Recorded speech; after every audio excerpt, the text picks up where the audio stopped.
বৈশাখ মাসের শ্রেষ্ঠ কাজ তুলসী তলায় এই কাজটি পারলে করুন। ওম নমো ভগবতে বাসুদেবায়। জয় শ্রীকৃষ্ণ। রাধে রাধে।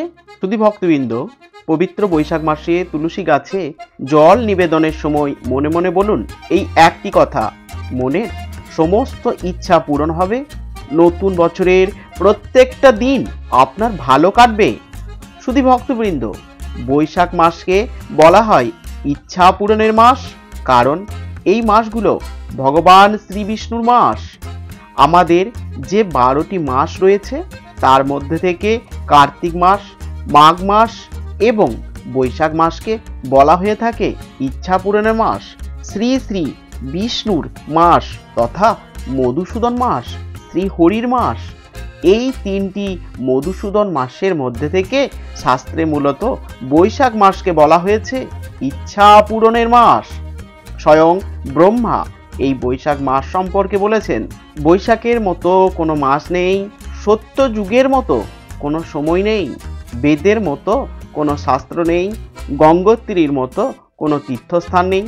তাই শাস্ত্রে এই মাসের গুরুত্ব আর 5টি মাসের অপেক্ষা অনেক বেশি।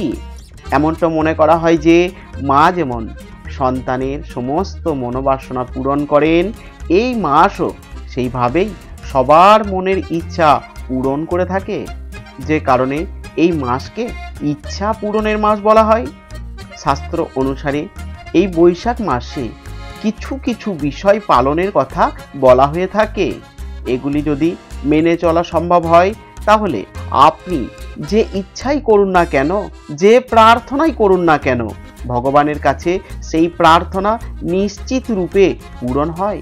তাই অবশ্যই চেষ্টা করুন পবিত্র এই বৈশাখ মাসে এই সমস্ত বিষয়গুলি মেনে চলার। দেখবেন এতে আপনার এবং আপনার পরিবারের কল্যাণ হবে এবং আপনি যা প্রার্থনা করবেন, যা ইচ্ছা প্রকাশ করবেন তাই পূরণ হবেই হবে। আশা করি ভক্তবৃন্দ এই ভিডিওটি আপনাকে সমৃদ্ধ করবে। নমস্কার শুধু ভক্তবৃন্দ, কৃষ্ণ কথা চ্যানেলে আপনাদের সকলকে স্বাগত জানাই। আশা করি ঈশ্বরের আশীর্বাদে আপনারা সকলেই ভালো আছেন এবং সুস্থ আছেন।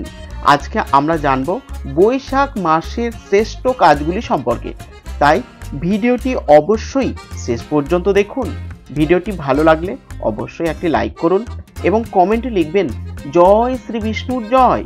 এবং চ্যানেলে যদি নতুন হয়ে থাকেন তাহলে চ্যানেলটিকে সাবস্ক্রাইব করে আমার সাথে থাকবেন এবং ভিডিওটি শেয়ার করে আপনার নিকট আত্মীয় স্বজন এবং বন্ধু বান্ধবদের সাথে তারাও যাতে এই ভিডিওটি পেয়ে উপকৃত হন।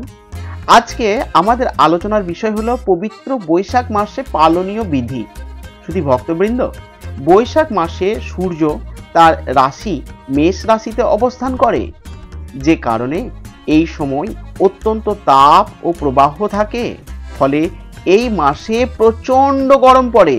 তাই এই মাসের সর্বশ্রেষ্ঠ কাজ হিসাবে গণ্য করা হয় জলদানকে।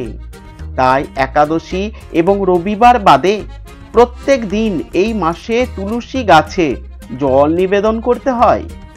আর এই জল নিবেদন করতে হয় সকালবেলা স্নান করার পর, তবে ভেজা কাপড়ে কখনোই নয়। পরিষ্কার বস্ত্র পরিধান করে তবেই তুলসী গাছে জল নিবেদন করতে হয়। এবং জল নিবেদন করার সময় এই কথাটি বলতে হয় তুলসী তুলসী নারায়ণ, তুমি তুলসী বৃন্দাবন, তোমার শিরে ঢালি জল, অন্তিমকালে দিয় স্থল। এই মন্ত্রটি 3 বার বলে তবেই তুলসী গাছে জল দেবেন। এই পবিত্র বৈশাখ মাসে জল নিবেদন করবেন। এই মাসে যেহেতু প্রচণ্ড গরম পড়ে, তাই এই মাসে তুলসী গাছের প্রতি আমাদের বিশেষ যত্ন নেওয়া প্রয়োজন। তুলসী গাছ এই মাসে যাতে কোনো অবস্থায় শুকিয়ে না যায় সেই বিষয়টি অবশ্যই খেয়াল রাখবেন। এবং একটি বিষয় মনে রাখবেন, যখনই আপনি কোনো কাজের জন্য তুলসী পাতা তুলবেন তখন 3 বার হাততালি দিয়ে আপনি তুলসী পাতা তুলবেন।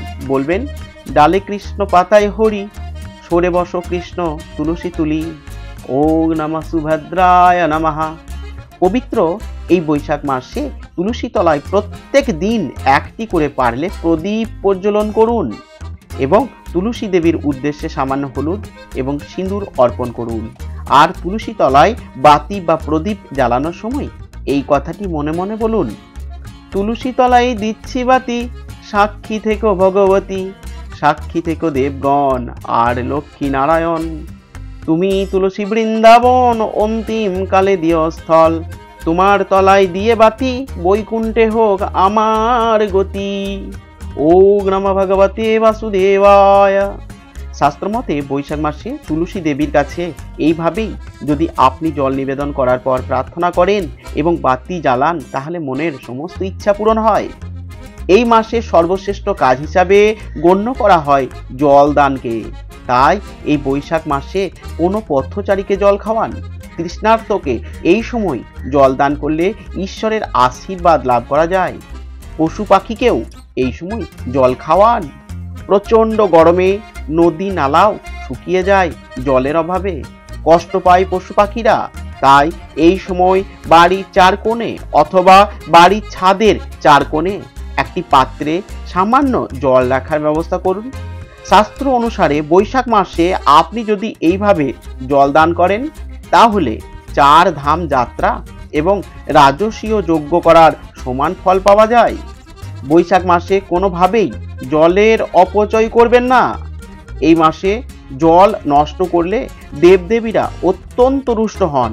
তাই কোনো জায়গায় যদি জল পড়তে দেখেন, অবিলম্বে তা বন্ধ করার ব্যবস্থা করুন। এই মাস যেহেতু ভগবান শ্রীহরি শ্রী বিষ্ণুর মাস হিসেবে পরিচিত, তাই যদি সম্ভব হয় তাহলে এই মাসে ভগবান শ্রী বিষ্ণুর চরণে তুলসী পাতা নিবেদন করুন এবং তার পূজা করুন।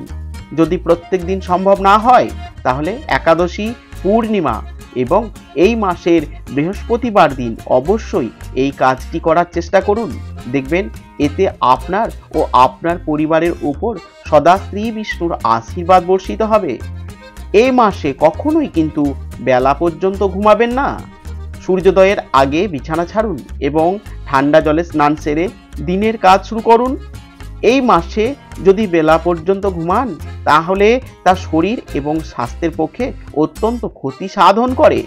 তাই এই মাসে অবশ্যই চেষ্টা করুন ব্রহ্ম মুহূর্তে ঘুম থেকে ওঠার। এই মাসে জল দানের পাশাপাশি আপনি কোনো দুস্থ অসহায় গরিব মানুষকে ছাতা, পাখা, জুতো, চটি এই সমস্ত কিছুই দান করতে পারেন। এই দান অত্যন্ত শুভ দান হিসেবে গণ্য করা হয়। তবে এই সমস্ত বস্তুগুলি কখনোই কিন্তু শনিবার দিন ক্রয় করবেন না। পবিত্র বৈশাখ মাসে যে কোনো কাজের জন্য একটি অত্যন্ত শুভ মাস। এই মাসে বিবাহ, অন্নপ্রাশন, উপনয়ন, গৃহ প্রবেশ প্রভৃতি সমস্ত কাজের জন্য একটি উত্তম মাস। তাই যদি কোনো শুভ কাজ আপনি সম্পন্ন করতে চান, তাহলে এই মাসের একটি শুভ দিন দেখে সম্পন্ন করুন। সব থেকে এই মাসের শুভ দিন হলো এই মাসের অক্ষয় তৃতীয়া দিন। শাস্ত্রমতে এই দিন যে কোনো কাজ করা অত্যন্ত শুভ হিসেবে গণ্য করা হয়। এই বৈশাখ মাসে জমি বাড়ি ক্রয় করা ও অত্যন্ত শুভ হিসেবে গণ্য। বৈশাখ মাসে যেহেতু প্রচণ্ড গরম থাকে, তাপপ্রবাহ অত্যন্ত বেশি থাকে, তাই এই মাসে বেশি তেল ও মশলাদার খাবার এড়িয়ে চলুন। বরং এই মাসে বেশি করে ফলাহার করুন। বিশেষ করে এই মাসে যে ফলটি খেলে আপনার শরীর ভালো থাকবে এবং ভগবানের উদ্দেশ্যে নিবেদন করলে শ্রী বিষ্ণু অত্যন্ত প্রসন্ন হন, সেই ফলটি হলো আম। এই মাসে আম ভগবান শ্রী বিষ্ণুর উদ্দেশ্যে অবশ্যই নিবেদন করুন এবং এই ফলটি বেশি করে গ্রহণ করুন। দেখবেন আপনি সুস্থ ও ভালো থাকবেন। এর পাশাপাশি এই মাসে সপ্তাহে একদিনের জন্য হলেও গুড়, ছাতু ও পাতি লেবু শরবত খান। দেখবেন এতে শরীর সবসময় সতেজ থাকবে। পবিত্র এই বৈশাখ মাসে এই বিষয়গুলি অবশ্যই মেনে চলার চেষ্টা করুন। দেখবেন ইচ্ছা পূরণের এই মাস আপনার সকল ইচ্ছাই পূরণ করবে। আশা করি ভক্তবৃন্দ এই ভিডিওটি আপনাকে সমৃদ্ধ করেছে। ভালো লাগলে একটি লাইক করে দেবেন আর পারলে শেয়ার করবেন। আর যারা এখনো পর্যন্ত নতুন, চ্যানেলটিকে কোনোভাবে সাবস্ক্রাইব করা হয়নি, তাদের কাছে আমার অনুরোধ রইল চ্যানেলটিকে সাবস্ক্রাইব করবেন। ভালো থাকুন, সুস্থ থাকুন, ঈশ্বরের কাছে এই প্রার্থনা করে আজকের মতো ভিডিওটি এখানেই শেষ করছি। ঈশ্বর আপনাদের মঙ্গল করুন।